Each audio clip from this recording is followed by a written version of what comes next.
So, good afternoon, learners. I welcome you to this live session for the MOOCs course on human behavior. Now, in this session, what I'm going to do is I'll be taking up questions from you, and I'll try to answer those questions based on the knowledge that I have about the subject and my experiences with the subject. So, the main purpose for these live sessions are one-to-one interaction with all of you out there, all those learners out there.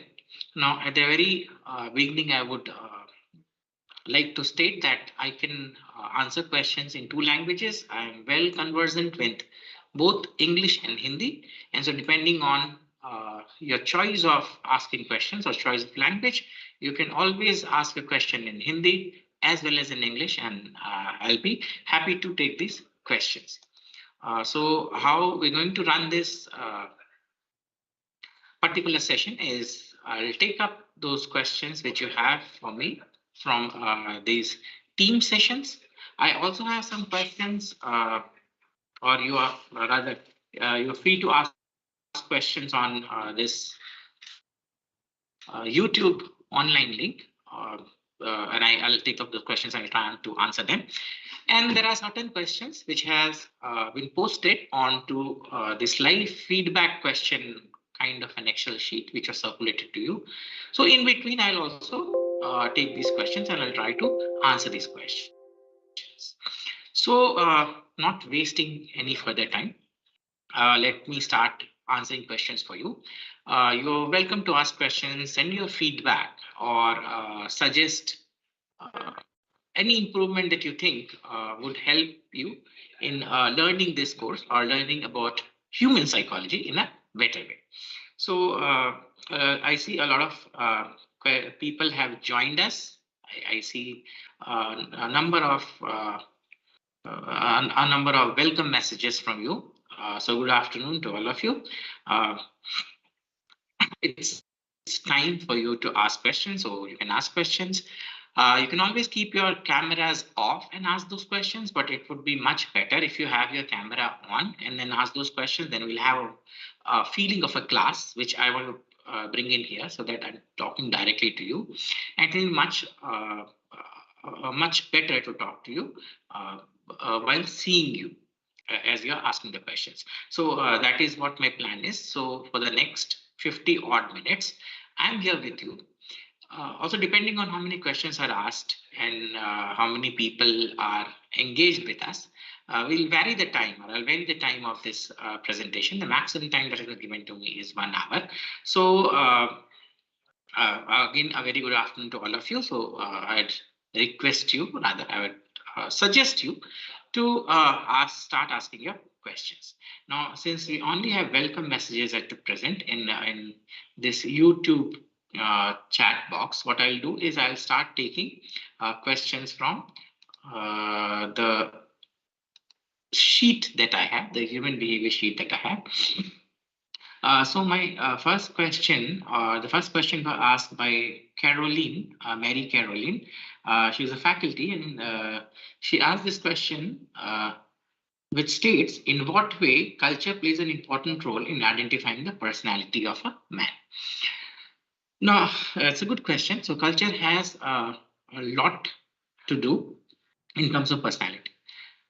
What is personality? Personality is basically your appearance, basically your makeup, or who you are. So personality is basically a kind of your wholesome aspect that through which you do your behavior. Now, the personality is governed by two factors of who you are, or what you do, or your behavior. All these are governed by or personality in itself is governed by two aspects. One is the inherent aspect, or one is those aspects which comes to you through heredity or through some kind of fixed traits. So basically these are given, either these are passed to you through some kind of heredity measure, or these come embedded in you in terms of the genes. Having said that, you which basically means that you are predestined, or you have a predisposition to certain kind of behavior patterns, right? For example, let's look at patterns like uh, your temperament. Now, temperament is something which comes inbuilt in you, or it comes directly passed on from your parents. Having said that, this is called the innate aspect of personality, which comes bound to you. There is another very important aspect of personality, which you gain, or which you acquire by or by interacting with people around you or in the society around you. And there is where the culture plays a lot of role. I'll give you one example. Let's say your personality or people's personality depends upon a lot on where they are brought up. There is a number of studies in psychology which talk about upbringingness. So where you how you are brought up, or where you are trained, or where do you live, or what kind of environment do you live in, whom do you interact with, also defines how do you behave. Not only how do you behave, but your thinking styles, your value systems, and a lot, right? So basically then if you move from one culture to another culture, or if you move from one group of people in living in a place to a different group of people living in different place, and who are following different values, they will have a different personality in terms of how they behave, in terms of what they think, in terms of how they process information, what are the typical behavior patterns, and so on and so forth. So depending on, for example, if you come from a culture, or if you come from a society where you have a lot of people who have negative traits, right? So you want with people who have or you're around people who steal, or you who kind of deceive people. So that gets built into you, and that nature of your deceptive nature comes from that. The other aspect is, if you come from if you if, so if you are born into an enriched family, or if you are given a training in an enriched family, that also decides your behavior, or that will change your behavior. So having said, we can run a small experiment where we take two group of individuals, or rather say two twins who are born with the same genetic composition, and we place them into two different environments, one from a lower strata, and one from a upper enriched strata. You will see that although they have the same genetic disposition, it basically means that typically they're coming from the same kind of gene. So in inherent personality, or I'd say inbuilt personality, would be same, but the way they come from, or the place where they live and interact with, that will change their behavior patterns, thinking styles, values, and so many things. Now, for culture specifically, what will happen is, so if a common example that I gave is depending on the Western culture and the Indian framework, or the Eastern and Western framework, one primary difference is the independence that people have. So if you look at people from the Western world, they have a lot of independence, but they, with this independence comes a number of responsibility, right? So they come from some kind of an individualistic culture in which people are out there for themselves. They take their blames, and also they're given a lot of independence. And they don't depend upon their parents once they grow up. So after 14, 16 years or 18 years of age, they don't go back to their home. They do everything they want. So a lot of freedom is there, but anything if goes wrong, it comes back to them, and they take the responsibility. On the other hand, if you look at the Eastern culture, we depend a lot on family. We have family values, and so something goes wrong, we talk back to the family, but we don't have such kind of independence. And that is why a person who's born and brought up in the East and born and brought up in the West, the way they behave, the way they think, their value systems, and the way they interact with the world, or the whole nature which defines them, or the whole makeup which defines them, will be difficult. So in this way, the way the place you are born, the culture that you are born in, will define what type of personality you have. So I hope I have answered that question for you. Let me go back to that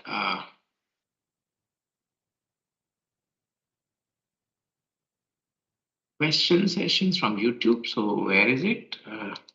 Here it is. So I have, okay. So, so the first question is from The first question is from Sudha. So Sudha Harikrishnan asks, will you provide case studies and solutions in the course? So since this is an introductory course, we're not dealing with case studies and we don't have solutions to those case studies. So basically what we're doing is we are introducing psychology to you. So we're not in that kind of a mode or in that kind of a setup where I'll introduce case studies. Maybe in more other courses that I have there where I introduce case studies. Uh, Again, a lot of welcome messages. Can you give some thought on Sigmund Freud psychoanalytic school?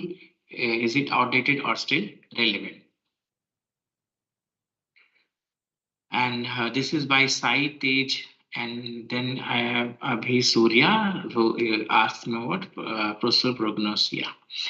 So about Sigmund Freud, basically what Sigmund Freud believes is Sigmund Freud comes from a generation of physicists. And so he talks about psychic energy in terms of the principles of energy, in terms of principles of thermodynamics. So if you read a little bit, you'll understand that is what he talks about. So he talks about the way psychic energy is behaving is like energy, and it's ruled by the same laws of thermodynamics. The psychic energy is also ruled by those academics. So not going into too detail, what basically there are three ways of looking at psychoanalytic theory or Freud's conceptualization of psychoanalytic theory. What Freud says is that our personality is made up of three systems. So basically, each person has three basic systems, or because Freud is mainly based on the mind. So he thinks about the mind is the one which makes you do a lot of action. So he talks about the mind. So he says that this mind is basically made up of three different sections. One is called the id, the other is called the ego, and the third is called the superego. And the id, ego, superego are like the parent, the child, and the grandparent. So what you have is the id is like the child who has no constraints or no restrictions. And so he says, a part of your mind is the id, which says that I want something now. In direct opposition to that is the grandparent. So if a child says that I want to play now, the grandparent will give him 100 reasons of why you should not. And that is the moral principle or the superego in your mind or in your psychic world. And so this grandparent or your superego will always define the id. Now, look at the typical family structure. The child wants what it wants. The parent, the grandparent doesn't let him do what he wants to. And therein is the parent, which tries to work as a bridge between the child and the grandparent and gives some leverage to the child and some leverage to the grandparent. So the parent decides that, okay, you can play, but not right now. You will play after you have done your work. And that is what the ego is. So what the ego does is it makes the balance between the id and the superego. Now, this id, superego, and ego, they play along, or the field where they play along, the way they play along is basically manifested in terms of something called the conscious, subconscious, and unconscious. So the energies are basically the information that they have, or where do they reside, I would say, typically. So the id resides in something called the unconscious. So there is everything which it wants is in the unconscious. And then you have the superego and the ego. Basically, we cannot do a one-to-one kind of a translation into it. It's kind of hypothetical. So what would happen is the ego, superego, all of most of them will fall under all three realms. So typically, then what Freud says is that our mind is basically divided by three zones, or they are divided into three zones. So you have something called the conscious. The conscious is that part of the mind which is visible, which is active, right? So everything that you can think now, or everything that you're seeing, doing, and working on is called the conscious. And then you have something called the unconscious, which is a large part of our mind, which is there, and it is filled with instincts and a lot of desires which doesn't want to express itself. So most of the things that we are that we have in our mind and which we are not aware of at this point of time fall into the unconscious. So we have the unconscious and we have the conscious, and therein lies a third realm which is called the subconscious. The subconscious is that part of the mind which is not present with you right now, but you can access it when you want. So it is like memories, it is like experiences which right now you don't have it, but if you put enough effort, you'll be able to generate it. So basically, then Freud's theory is about which players are there. So you have ego, superego. Then what are the sections of your mind? So how many sections it is divided? So it is divided in the conscious, which you are aware of, subconscious, which is there and you can access it, but basically then it's not present right now, or you're not aware of, or you're not conscious about it. And then there's something called the unconscious, which is out there and you can never access it. It comes on its own. And the third way, or the third classification of Freud's theory could be done in terms of something called your different sections, or your different development stages that people go through. So he talks about the anal stage, he talks about the phallic stage, he talks about various stages that a child goes through. And what he says is that if any stage, for example, if a child gets somehow repressed, or somehow he is not given, he doesn't pass through the oral stage, what will happen is in the oral stage, what happens is the child starts playing with his thumb and everything which is out there, and starts putting that in the mouth. So if the parents are too strict and they don't allow him to put things in his mouth, or doesn't allow things to explore, so because the first thing that the child explores is to the mouth. So if the parents are very strict, and if they don't allow the child to interact with things, what would really happen is that the child gets stuck at this stage, and this behavior is later on defined, or later on expressed as something else, or in terms of some kind of a deviation of behavior, right? So these are the three ways in which Freud's theory can be explained. There are a number of other points that could be covered, but in this presentation or in this live discussion, this is the best that I can do for you. Is it outdated or still relevant? I'll say there's no hard and fast proof for this theory of Freud. So I'd say still stands between outdated and relevant. It is relevant, but there is no explanation to it. It is like God, who is relevant, but there's no proof to it. So it works, and we know it works, but there is no evidence to it. So it lies somewhere in between, that kind of a thing. Also, what is prosopagnosia? So prosopagnosia is basically kind of a disorder, from what I remember, where you are not able to identify faces, or not able to get registered to faces, basically not identify, recognize people. It happens because there is an area in your brain which is called the fusiform gyrus, the FFA, and facial recognition area, and that area is somehow it's either not active, or it degrades, and because of that people are not able to do this recognition. Now when you look at a face, two things happen. You recognize the face in terms of its recognition, and you also identify the emotions for a face. So emotion identification goes with amygdala, but face fusiform area, or FFA as it is called, is an area which is there in your brain, which is specifically dedicated to recognition of faces. So that area somehow gets blocked, and so no, you're not able to identify, recognize faces, and this is what is meant by this term. Job opportunities after this course. This is an introductory course, so I don't think there are much job opportunities after this. If you take on a higher course, they'll be in a better, I'd say, in a better plane to get good jobs. So this will introduce you to the course. As you move along, or as you study more, you will be in a much better, I'd say, in a much better state to get a job. Good evening. Topics need to concentrate more. Most of the topics, I think you should be concentrating more. There's no, it's not like a science, so that you do 50% of, let's say,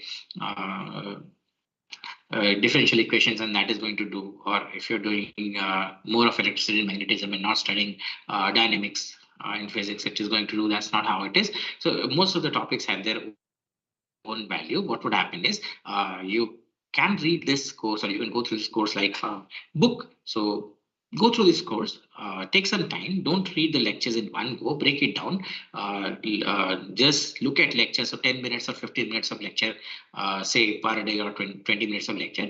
Think what the lectures mean, what are they talking about, go to a book, read about it, do the assignments, and look at the notes, and that should be more than enough.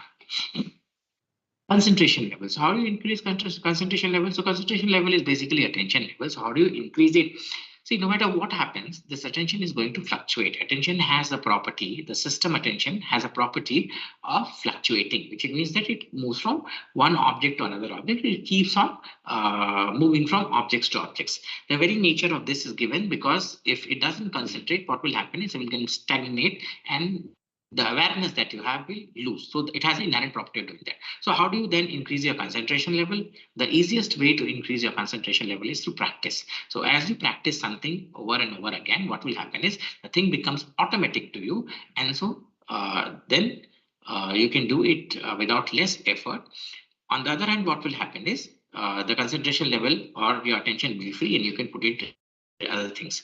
The other way to increase your concentration level is doing something which you like. So make things enough interesting for you. If it is enough interesting for you, you will start dedicating more time to it and you will be increasing your concentration level. So one way, as I said, is make things automatic. In that way, it will increase.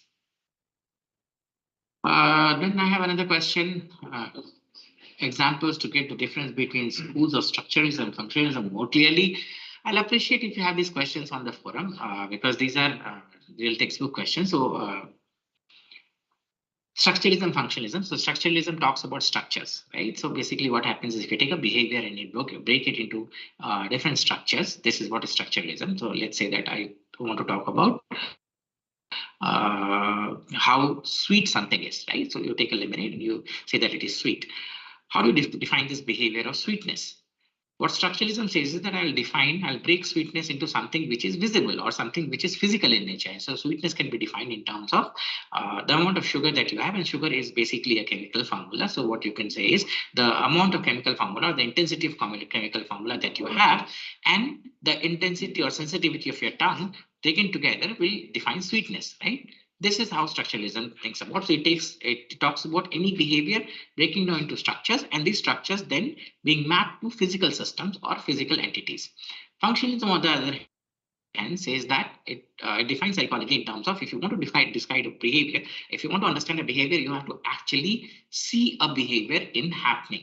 Most behaviors happen in terms of adaptation, which basically means that any behavior, if you want to justify a behavior, or if you want to describe a behavior, you have to see when it is happening or when it is going on. What will that do is it will give you what is the basis for this behavior, why it is happening, and what are the outcomes of it, something like that. So, for example, if you become angry in certain cases, for the same lecture, sometimes you become angry and sometimes you become sad.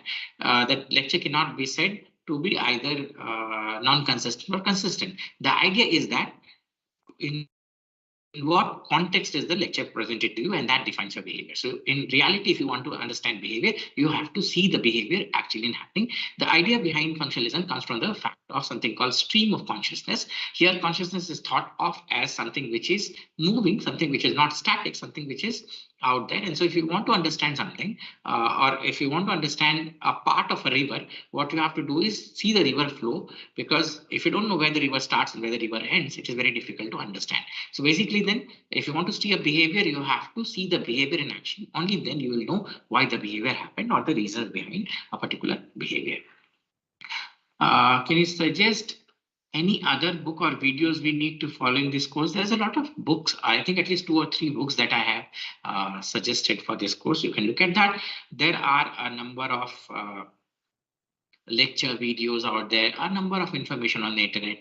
You have to be smart enough to pick up what you want to read. So pick up a topic. Find a number of videos. You have the MIT Open Courseware lectures. You have a number of people teaching you psychology, right? So you can go to any of them. Any subject or any knowledge is going to the books. So go to a book. I mentioned some very good books. Very good book again is Hilgard and Atkinson. If you can think about that, these books are very cheap, so not very, too much. So maybe 300 to 400 rupees INR.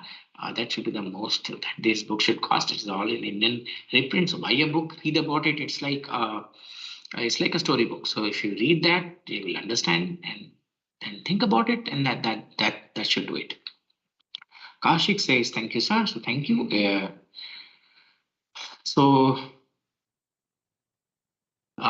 is the question that I have from the YouTube. I'll again switch back to my human behavior response sheet. If there are any questions here on this forum, you may start asking questions here as well. I can answer those questions here. Or if you want to come live through your team meeting, you can do that as well. And we can you can start asking questions and I can start answering. Uh, okay. So the next question comes to me is from Vishnu Prasanna S. And I don't miss the question. It says about the course. So if you want to know about the course, this is an introductory course on psychology.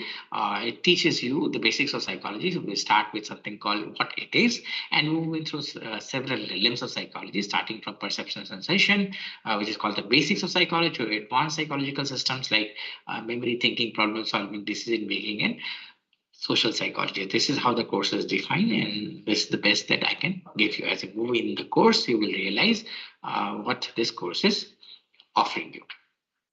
R. Siva Rajnai says yes, so you have to give a question. And I think this is a question by Himanshu Gupta. So I'll take this question. Let me again go back to the YouTube. So if you have any more questions onto the YouTube, you can put it onto YouTube. You can put a question right here on the forum. You can put it on this sheet, which is actually live updating. And you can also come online and ask those questions to me. So that is for the question. The next question comes to me from Manchu. The question reads, man is a social animal. Human is a soul, not a physical entity, and composed of the same innate qualities that other human possess. Okay. Hence, there are much differences seen in the social system and bring social issues, problems like hatred, grudge, jealousy, like so many. Okay. So how individual or institution can cope up with the situation and bring an atmosphere for the students where they can learn how to respond and behave so that a happy, healthy, and peaceful society can be built. Okay, so you're true. This is what really happens, but I'd say a lot depends upon your training of how you have been trained. So it starts with your family and then it goes to the institutions and people that you interact with. So how you have been brought up, that has a large say on how stable you are in terms of your personality or in terms of your behavioral patterns, right? So what really happens is that true that there's a lot of hatred around, there's a lot of negativity around, but how do you get over with this? One thing is focus on yourself. The institutions that you're talking about or the people that you're talking about, which is external to you, can do so much as provide you support and can give you mechanisms of support. For example, training you how to not indulge in a negative behavior, how to not do things which are criminal in nature, not to do things which gives you a negative feeling, how to be told something, move away from negative situation. That is what the society can do. But I would say here a lot depends upon how you process information, and that comes from your training. So basically, the first thing that people need to understand is one of the primary things that I found is people are becoming too much impulsive. What is happening is the delay of reward or gratification needs to be now. People cannot wait, and that is one of the major problems that are people experiencing. And because of this not waiting thing, a lot of problems comes around. The other thing is comparisons. What is happening is there's a lot of comparison among things. So only people who have external field of control or people who sort of have a weak personality gets thrown off with these comparisons. Whenever negative comes to you or a comparison comes to you, you should ask yourself whether should I be compared or not. Nobody can do a comparison of you if you do not want it. So you have to think about yourself, or you have to think in your own ways and make up your own personality. So what the institutions can do is they can create an enriched environment, in the sense that create a positive environment and give you those tools that you can use to not indulge in this kind of mental set or in this kind of your thinking patterns, right? They can do this by increasing positivity, by creating justice among people. And there's a lot of other things which can be done. These are things that can be done, and there are things that actually happens. Now, I don't know how to equate that, but these are the things that an institution can actually do.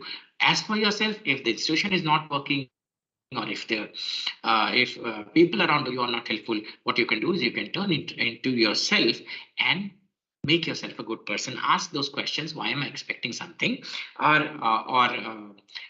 what is it that I want? Ask, think about your goals, fix your goals, be internally motivated, and care less about what other people think about you or other people tend to do about you. And this way, what you can do is you can have a good life. About a happy and healthy life, this is the mantra to it.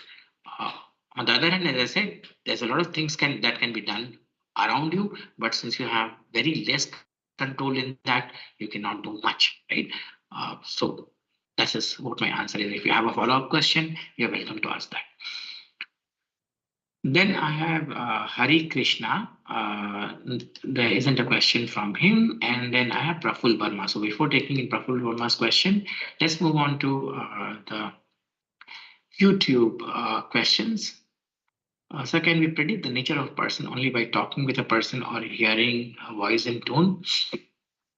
Uh, why do you need to predict a person? First of all, that is something which you should think about, right? You don't need to predict a person. So basically, what happens is, at the best, what you could do is you can think about your losses and gains from his behavior. So, I mean, technically speaking, if you're asking about um, understanding the behavior of the person, understanding the person in a manner, yes, we can do, or we can understand other people, or not understand. We can basically create a probabilistic uh, map of what the person looks like, or his thinking patterns, his values, by just talking to him and by hearing the voice tones. See, language is a very important tool. So the way the language is carried by a person, the way a person expresses his language, or expresses his opinions, or expresses his thinking, and that can tell a lot about the person's goals, that can turn a lot about his value systems, or where he's come from. So can tell a lot about what this person is, or some kind of prediction of what this person behavior probably might be. So yes, in very short, can give you subtle hints of what a person is. You can refer to a number of books. Take any book on introduction to psychology, that should do. I have some books on the website. You can look at those books, and that should do the job for you.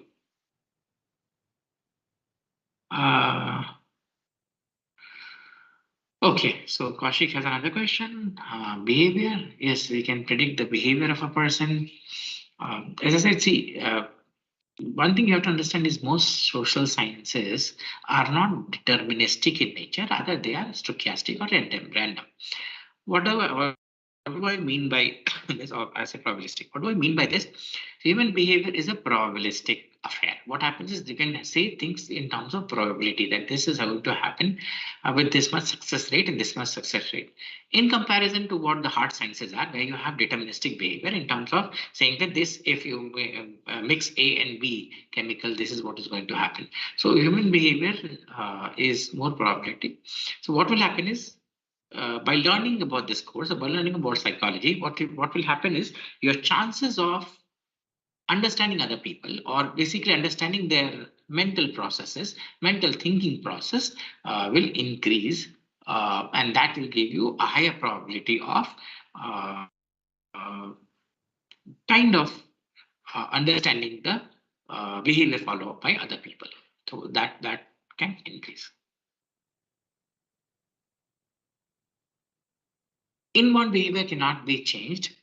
This comes hardwired. So basically, if you want to change someone's temperament, now temperament is something which is hardwired. I don't know of genetics or genetic studies, there is a field called behavioral genetics. Maybe there they would have tried about knocking about a certain gene or taking out a gene splicing, as it is called, splicing certain genes to change out certain innate behavior or certain inbuilt behavior. But from what knowledge I have right now, I've not heard of a study where this kind of innate behavior can be changed. So this is passed through. First, it becomes very difficult to identify which genes or which modifications in the gene can be directly predicted to that kind of a behavior. And if it is, then how to get rid of it. So in very brief, it's kind of difficult to sort of change those behaviors which are genetically embedded in you or in innate behavior. What would happen is other behaviors that you have. So, in talking in terms of traits, so there is a theory of behavior which is expressed in terms of trait. Gordon Alport talks about it. So there is something called innate trait, secondary trait, and primary trait, and there is something called cardinal trait.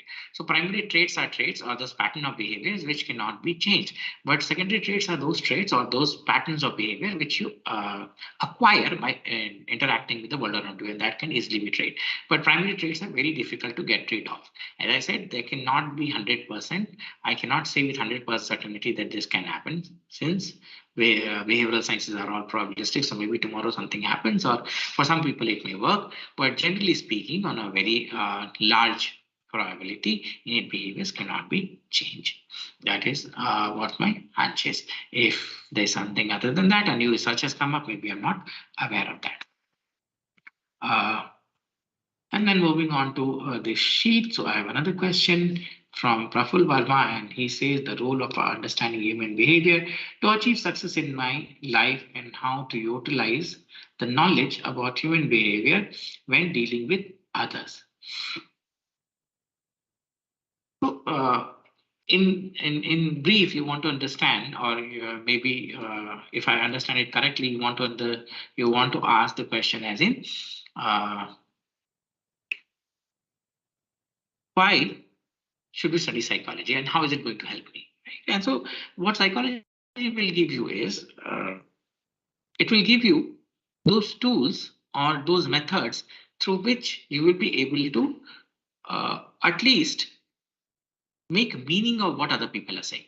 What happens is we take things at face value. So when you understand psychology, you will be able to understand beyond the face value of something. Face value is what it appears to be, right? So let's say, I'll take a good example. Let's say you're waiting for a friend of yours, a dear friend of yours, and this friend doesn't turn up. The face value reaction is that most people have a face value reaction in terms of the fact that if the friend doesn't turn up, you have some kind of a reaction saying that he's avoiding me or so and so. Not most people, but most people will follow in this. Some people will understand. But if it happens in a pattern, let's say 3 or 4 times, even the best, I'd say the best dealt person or the best people in the world would get fed up with this. What psychology will give you a reason to understand why this person is always late or not turning up, right? It will give you a reason. For example, see around you. What is happening is there is a lot of people who don't understand themselves or other people. People cannot take no, for an example. People have expectations. So all these things related to expectations of understanding other people or understanding other points of, or the fact that other people's point of view also matters. All these things. And it does matter in your behavior or in your living. This fact will be aware. I mean, it will be available to you, or you will be aware of this by understanding psychology. So psychology will give you those tools, those methods, and those training to not only understand yourself. That is the most important, but also other people's behavior. So you will start thinking beyond what is at a face value and give reasonings of it, right? So you will understanding who we are, the question of who we are and why we are, that kind of a thing, or why I'm doing something, that kind of reasoning can be given. And because if you are well adjusted, the term is, then you'll have a better life. So that is the reason you should be studying psychology. And it will give you, as I said, it will give you enough scope to do good in life. So these are all the questions that I have in the forum. for me. And then the question that I have on this YouTube channel is also finished. So we're 40 minutes past the hour. We have some 20 more minutes. So those people who are listening to me or who are with me online right now, I'd ask you to quickly put in your questions or put in your suggestions of what you have. And if you have a specific question or suggestion or feedback or a query, whatever you name it, if you have it, you put it down here and I'll try to answer those questions for you. So I think this is the third, first or second week for you. Second week, which is running to a present day, so you'll be still in perception or moving into attention, perception, and learning, that kind of a thing. So start reading, dedicate more time to your assignments, do the assignments properly. Even if you have some assignments wrong, look at the answers when you submit it, because we choose some assignments out of it. We don't take all assignments. So the best of the assignments is taken. So uh, look at the lectures. First of all, so if you have the lectures with you and the video lectures, so break it down into parts, listen to it, think about it. What is the lecture being said? And if possible, go to a book. If you just want to pass this course, just looking at the lectures and slides and doing the assignment should be enough. But if you want to gain more than that, if you want to get a good certificate or have a good understanding, the best way is to go to the books. What psychology is going to do you is it give you tools. It will give you tools to understand yourself and people around you. And this is the best thing that can happen to you. So you'll understand why you're doing what you're doing and why people around you are doing what you're doing. See, most of the problems in the world arise because you have something called mental conflicts. And these mental conflicts really happen because you are not able to understand your actions and other people's actions. If you can put it to rest, or give a reason or attribute a cause to why other people are doing what they're doing and why you're doing why you're doing what you're doing. Even let's say that you get angry, in some cases most people would not tolerate to be angry, saying that this behavior is wrong. But if you can attribute to it, or if you can give a reason why you are angry, it's okay to be angry, that kind of a thing, you will be at peace. And so that is why you should be learning psychology, because it gives you enough scope and tools to learn that at certain times being angry is also a good response, right? So you'll stop blaming yourself. You'll start taking responsibility for your actions and understanding other people, understanding yourself, understanding the whole gamut of things around you, and that will make you into a better personality, a better person, and uh, different roles that you play. So whether it is a son, it's a father, it's a husband, it's to describe it, so you'll be able to perform all this role well. Having said that, it's not that at times you will sort of think or you will sort of act irrationally. But even if you have the knowledge of psychology, this irrational behavior that you have, that reason for that behavior will be known to you, and so maybe you'll correct it, or you'll not punish yourself too much. You'll start rationalizing it and not thinking too much about it, and that will give you peace of mind. So ultimately, most people want is peace of mind, and so understanding of psychology can give you that. Having said that, this is not the only tool. There are other tools also. This is one of the tools, or this is one of the subjects which can actually help you in living a better life. So most people do want a better life, and that's what the training for this course is going to do for you. So it's 45 minutes past the hour, and I have no more questions from you either on this YouTube session, nor on this live chat session, or in the response sheet. So I'll wait for another 5 minutes. If you have more questions, if you're listening in, if you have other questions, I will suggest that you put those questions and I'll try answering it for you. If we have no more questions or no new questions within the next 5 minutes, I'll do away with today's session. But don't worry, if you're one of those people who are out there and didn't get an opportunity to ask me a question live, what you could actually do is there is a forum that you are aware of, most of you are aware of, so you can put a question there. You can wait for the next uh, session, which is in another month. We'll have a next session. So Pooja says there will be the next session that is in another month. We'll have another session.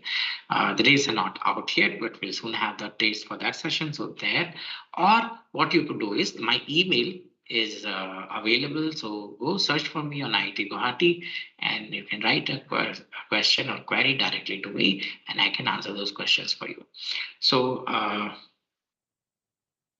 if you have more questions, you're welcome to ask those questions. If you're not, then let's wind this session for today and I'll come back later in the next session and answer your questions. So if you have those questions, please go along. Also, if you want me to speak in Hindi, if you want me to explain things to you in Hindi, please go ahead and put that request. I can do that as well. These are the two languages I'm fluent with. Some people don't ask questions because English becomes a lot of a problem. Remember that language is just a medium of instruction, and so knowledge should not be bound by language. Although since I started this session of the course is in English, so I started with English. You can always ask questions in Hindi, and you can ask your favorite questions in Hindi, and I'll try to answer those questions for you as well. So that is all for today. From my side, I have no questions. So thank you, Pooja, for nice compliments.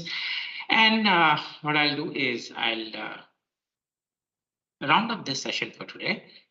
We'll meet next time in the next session. Hope you have a number of more questions for me to answer. And so what I'll do is I'll take your leave. So thank you for being here.